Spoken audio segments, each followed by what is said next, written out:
Yan, tinanggal na ang mga platform ng jack and cage ng ating tower crane, guys. Yan. Tinatanggal na.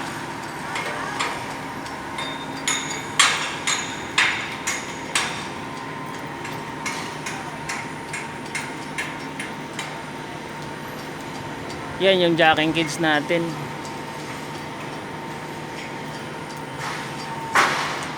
Yan. Bubunutin na yan mamaya. Maya lang.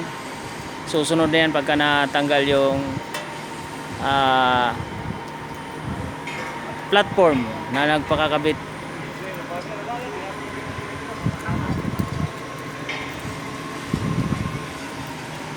Yan ito. Sa lukuyan nilalapag nila ngayon yung platform ng jack and cage.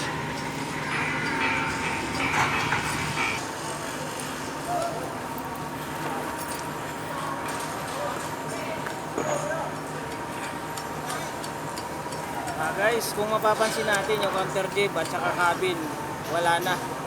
Hindi ko na videoan yun dahil problema yung aking cellphone nung time na yung kahapon. Kaya hindi ko na videoan. Ngayon, ito, sundan ulit natin yung pagbakas ng jack and cage.